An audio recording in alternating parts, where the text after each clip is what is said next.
Hello! In this video, we're going to walk through how you can deploy any of the pre-tests, post-tests, essentially any of the assessments that Sage has created for you already. I'm going to go ahead and focus in on Chapter 1. Since all of the resources are broken down by chapter, you might want to assign some of these quizzes based on the chapter that they're in. So if I'm in Chapter 1, I'm going to go ahead and locate this awesome little plus button. I'm going to click on it. Where it says add and then there's a drop down box, I'm going to not be in assignment. I'm going to go to quiz.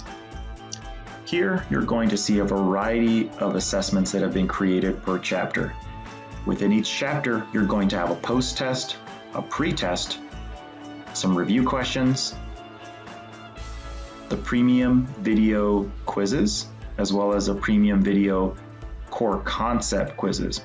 The news clip quizzes are going to be those Associated Press news clip videos that are typically between 1.5 to 3 minutes long, and they are directly or automatically graded within your Canvas course shell. So all of these assessments are going to be automatically graded. Now let's say I am really fond of assessing my students based on the end of chapter in order to see that they have read and in order to create accountability that they have actually read the book. And I'm making this worth a point value so that way students are going into their Canvas class and they're seeing that they have a quiz due and that they know that this is going to be worth, for example, 20% of their overall grade. So I'm going to go ahead and, as an instructor now, assign, for example, the post test. Once I've highlighted that, I'm going to add that item. Once it's added, it's going to be right here, and I can move it if I hover over the little dots on the left-hand side. Now that my assessment has been deployed, I'm going to go ahead and click on the assessment.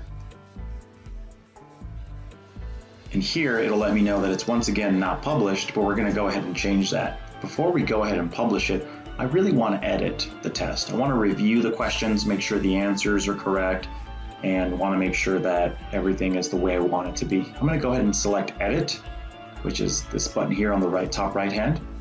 Once you click Edit, here you're going to start with the Details tab. You can add quiz instructions. You can make it a graded quiz, a practice quiz, an ungraded quiz, however you would like. You can also shuffle the answers to create some randomization, allow for a time limit. My strong recommendation is for this quiz, which has 24 questions, you might want to give them maybe less than a minute to answer the question, meaning that if you gave them, for example, 20 minutes for a 24 question quiz, might be helpful and might limit students trying to copy off of one another if they are in the computer lab or sitting down and trying to work together for a quiz when they're supposed to be doing it individually.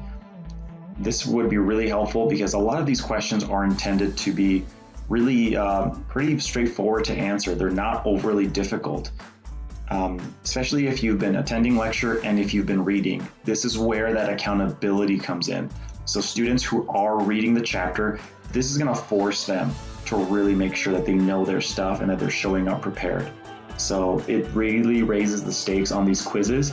They're not intended to take a lot of time. You don't have to make it 24 questions.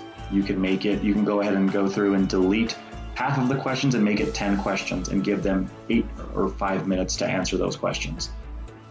You can allow for multiple attempts if you would like. You can show the correct answers only after everyone has completed the quiz. For example, if you go ahead and make it available from Monday through Friday and make the answers available on Saturday and only Saturday, that would let them know that they have to go ahead and answer the entirety of the quiz and they can't ask their friends what was the answer to such and such question. So here's where you're going to have a lot of that control, and you can require an access code if you want to really push for attendance. Here you can obviously create an access code. So for students who want to, if you really want to make sure that students are attending class, you can let them know, I'm going to give you the access code for today's quiz. So if you can't make it to class, make sure you have a quiz buddy, because you're going to have to know that what the access code is, and it could be something silly like pine tree as one word, and or anything that you might want to think of in order to make sure that students know that they're having to pay attention during lecture. You can almost drop it in like as a little, almost like as an Easter egg, really making sure they're listening during lecture, and just drop it a couple of times so you can say whatever the access code might be. This is just one of the options. It may be something you don't want to do, but at least you have that opportunity or functionality. You can change the due date, make it available from, say, the 20th through the 23rd, for example. And say even now, I still don't want to save and publish. What I'm going to go ahead and do is on the top left-hand area, I'm going to go to the Questions tab. I'm going to go to Show Question Details. This will allow you to see not only the question, but the answer. So here I can go ahead and edit the question. For example, if I want to add another possible answer, if I want to remove the question, I would just click on the X next to the pencil, and you would just go through here and review the questions as you would like. For example, if I don't want it to be a 24 or 25 question assessment, I can go ahead and remove questions in order to make sure that it's really low stakes, but creates that accountability where they have to read and show up to class. These assessments are going to be able to help you do that. Once I am done making all of my edits and adding all of my due dates and everything, I can go ahead and scroll to the bottom, and I can save and publish. If I'm still not done, or if I want to use some of the pre-test questions, I can do that as well. You would go to Find Questions, and under Find Questions, you can also add a variety of different questions from the pre-test, the review questions. You can add video quizzing, a lot of different things. And we'll get into how to create the test bank, but just so you're aware, all of our chapter test banks are going to be broken down by easy, medium, and hard. That's just to help you out. So this has been how we go ahead and go through deploying one of the pre-created assessments. So now that I am done with this particular quiz, I'm going to go ahead and go to Save and Publish.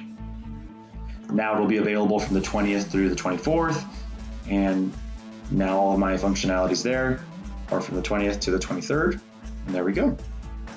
If I go back to my homepage and I go to Chapter 1, I'm going to see it readily available there. So there's Chapter 1 post-test. I can rename that. I can go ahead and move this up. There we go. And I can make it one of the third thing that they see. So this video has just gone overall how you can create or deploy one of the pre-created assessments. Let's go ahead and deploy one more in Chapter 1. Let me go back. I'm going to click on that plus sign one more time. Instead of adding assignment, I'm going to go to quiz.